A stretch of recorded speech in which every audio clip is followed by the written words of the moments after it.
지금 이 영상을 클릭하신 분들은요, 다가오는 수능에 대해서 어떻게 준비하면 좋을까에 대해서 고민이 있으신 분들일 거예요. 그래서 저는요, 이 영상을 통해서 1월, 2월 달에 우리가 어떻게 수능 국어를 대비해야 하는지 그 시작점에 대해서 한번 말씀을 드려보려고 해요. 그래서 이 제목도 겨울방학 1, 2월 국어학습의 경계를 세운다 라고 보시면 될 것 같습니다. 요 순서로 진행이 될 거예요. 목적과 방향, 그리고 어떠한 수업을 할 것인지. 겨울방학 때 학생들이 어떠한 공부를 할지 좀 고민을 하기에 앞서서 목적을 세울 거예요. 보통 두 가지가 있겠죠. 나는 몇 등급 맞을 거야. 나는 수시로 대학을 갈 거니까 최저 맞춰야 되니까 2등급을 맞아야 돼. 나는 정시 파이터니까 100점 맞아야 돼.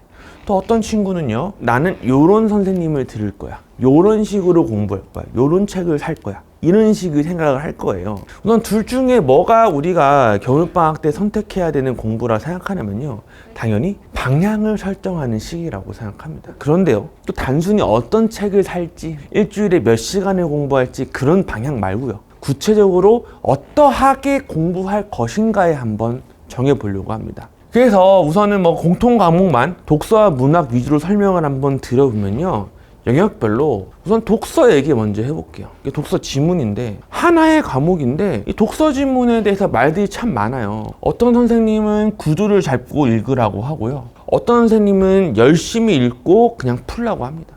근데 이게 두 개가 거의 정반대의 말이잖아요. 근데 둘 다 일타 선생님들이 하는 말이에요. 그쵸? 어떤 학생은 막 표시하면서 읽어요. 또 어떤 학생은 아예 되지도 않아요. 근데 둘 다 서울대를 가요. 그리고 또 누구는 일문단을 예측해라, 누구는 그러지 말고 반응해라. 그러니까 독서에 대해서는 저마다의 말들이 있고 모두 정답이지만 모두 오답이기도 한 거예요. 왜냐면 각각 어떠한 특정 개인의 경험에서 만들어진 방법이니까요. 그러면 저는 이제 고민을 해봤어요. 이 여러 가지 시중에 나와 있는 방법론 중에 뭐가 맞는지를 고민하는 게 아니라 우리가 결국 맞이하는 건 평가원의 시험이니까 평가원의 생각을 읽어야 되지 않을까? 즉, 제가 고민한 결과는요, 공부의 방향은 평가원으로부터 정해야 한다는 겁니다. 그럼 평가원으로부터 정한다는 게 무엇이냐? 평가원이 발표하는 자료를 좀 봐야겠죠. 평가원이요, 수능 끝나고 이 세 가지를 발표를 원래 해야 되는 거죠. 기출 문제, 그 다음 답, 그 해설지. 근데 아쉽게도 평가원은요, 해설지는 발표하지 않아요.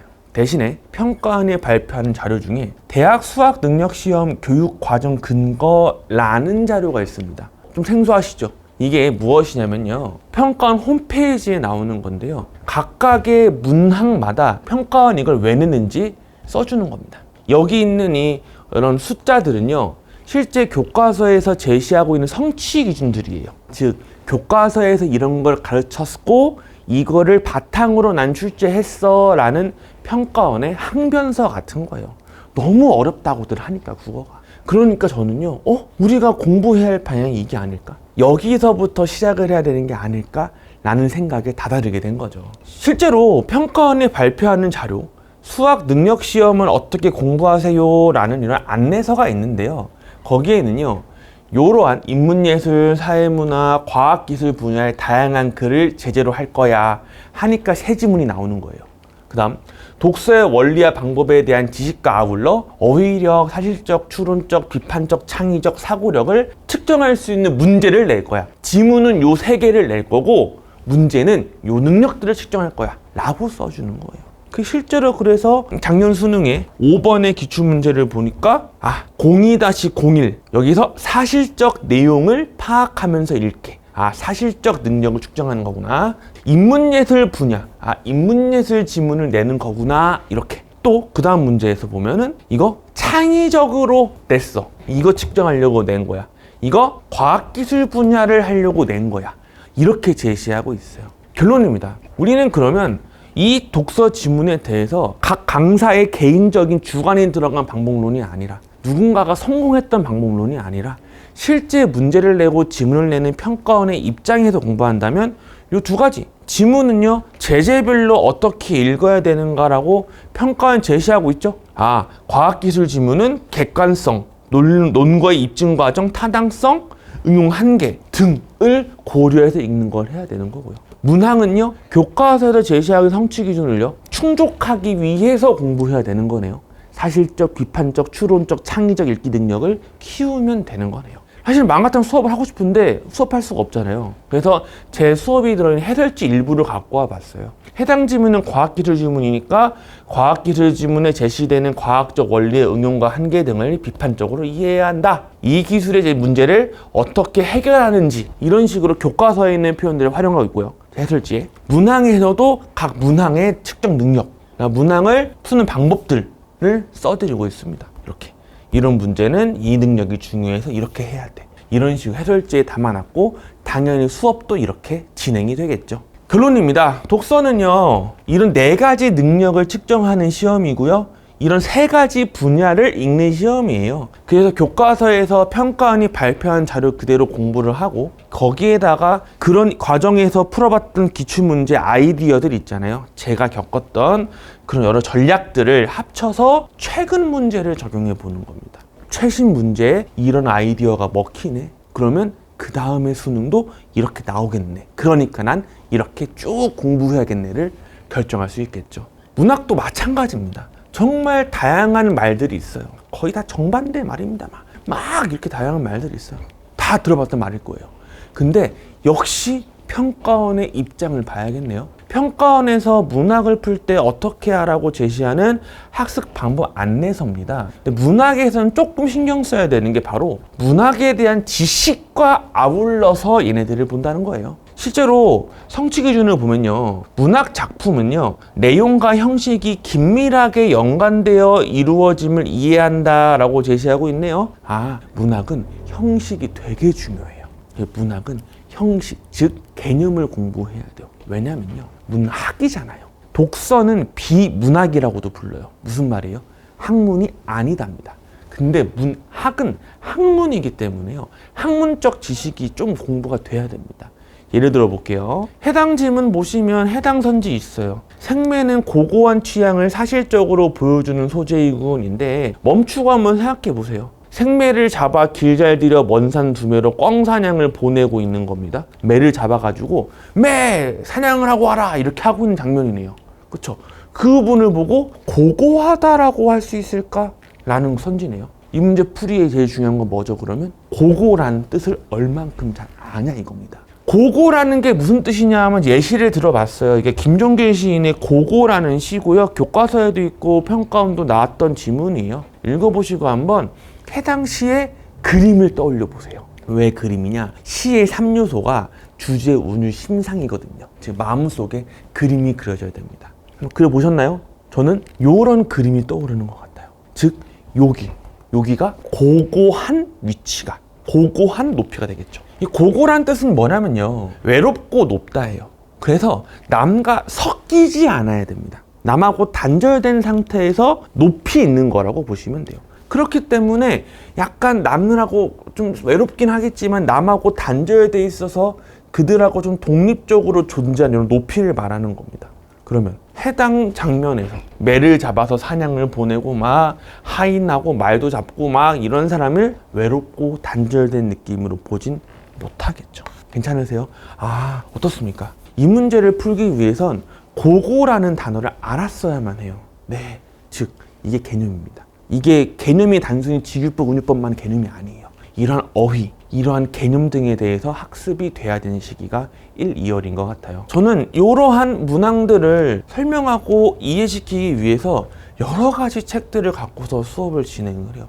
비문학이랑 조금 달라요. 문학은 학문이기 때문에 어느 정도의 학문적인 지식이 필요하다고 생각은 합니다. 결론입니다. 문학의 공부 방향은요, 갈래별로 어떻게 읽어야 될지를 알아야 되지만 그 전에 문학에 대한 지식을 학습을 해야 돼요. 그런 다음에 해당 지식을 바탕으로 갈래별로 작품을 읽고요.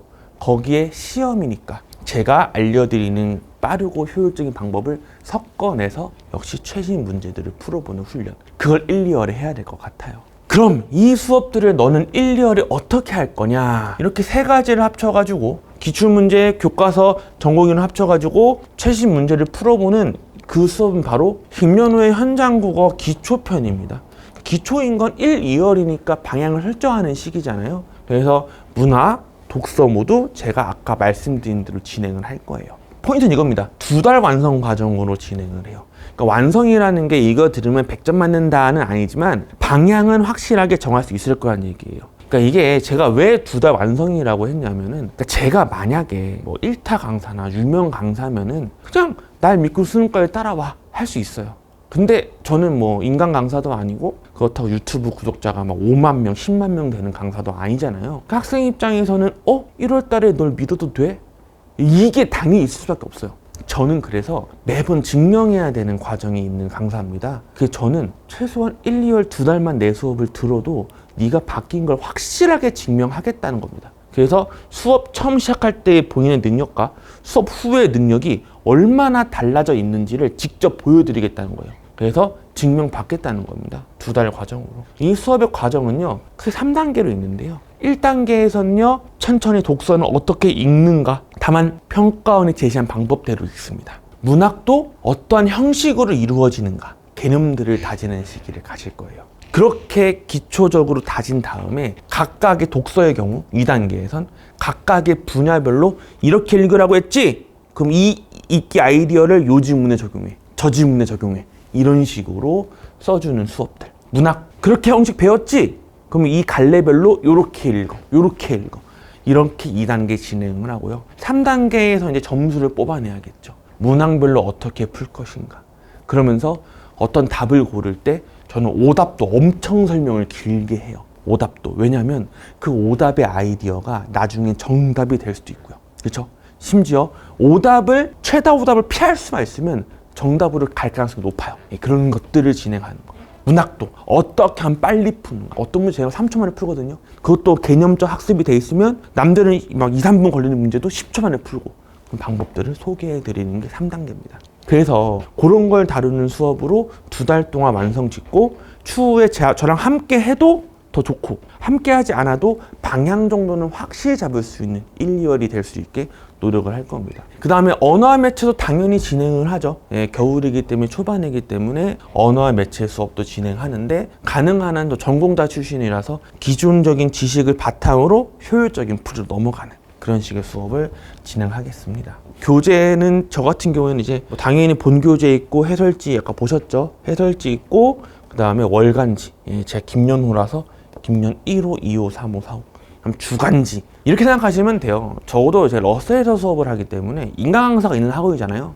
그럼 인간 강사들이 하고 있는 건 웬만하면 다 합니다. 뭐 주간지, 월간지, 그래서 그냥 교재는 그냥 당연히 컨텐츠 양만큼은 비슷하게 되어 있다.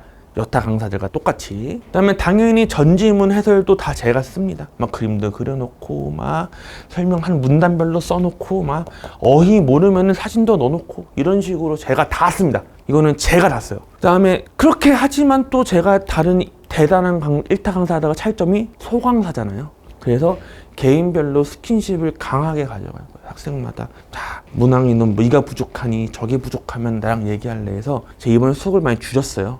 수업을 많이 줄이고 학생들하고 스킨십을 많이 하려고. 상담도 자주 할 거고요. 클리닉도 제가 직접 진행할 겁니다. 저는 인강 사이트도 있어요. 그러니까 메가스터디가 인강을 안 만들어줘가지고 제가 만들었습니다. 제 지난 수업들이나 추가 수업들. 그리고 제가 내년부터 하는 건 뭐냐면은 3시간 반 수업을 듣잖아요. 복습을 해야 되는데 3시간 반을 또 수업 들 수는 없잖아요. 그래서 3시간 반짜리 수업을 15분, 20분 단위로 압축한 영상도 줄 거예요. 그러니까 복습 지도 당연하지만 복습 영상도 줄 겁니다. 그거 모두 제 인강 사이트에서 해결이 될 거예요. 그리고 또 개개인의 그 어떤 그 수업 진도와 개개인별로 어떻게 읽었는지 질문에 대한 답이나, 그다음에 읽는 이런 피드백지를 제가 받거든요. 피드백에 대한 내용들을 다 문자로 보내줍니다.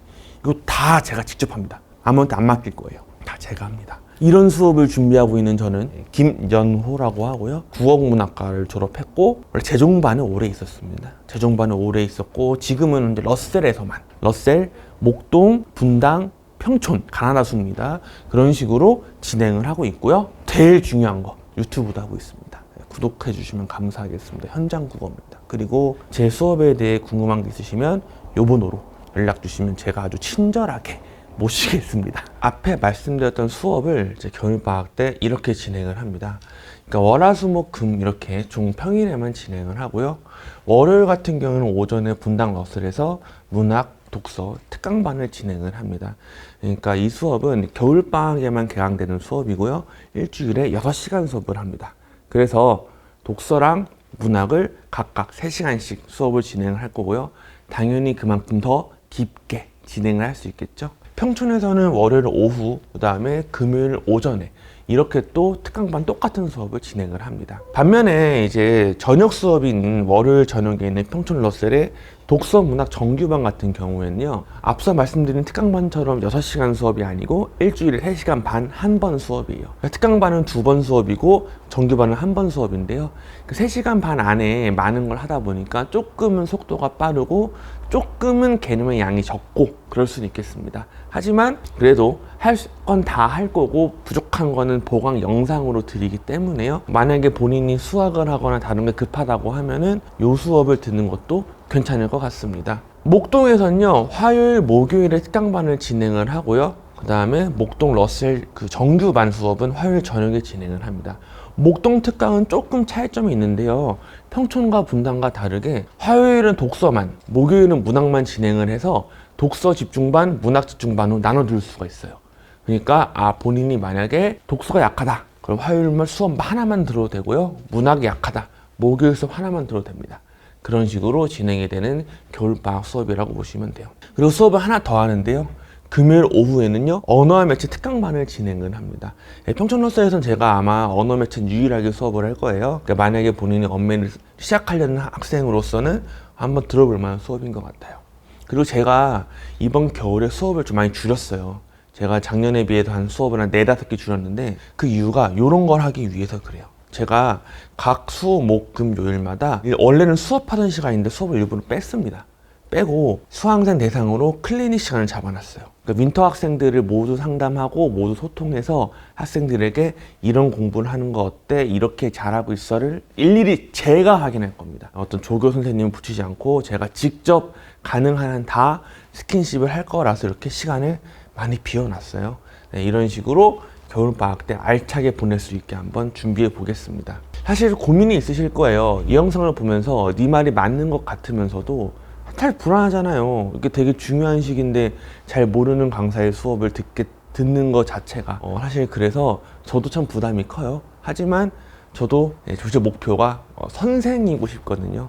절대 그 제자들한테 부끄럽지 않은 선생이 될 수 있게 많은 준비해서 최소한 겨울방학만큼은 아름답게 지낼 수 있게 최선을 다해 보도록 하겠습니다. 네, 여기까지 국어 강사 김연호였습니다. 감사합니다.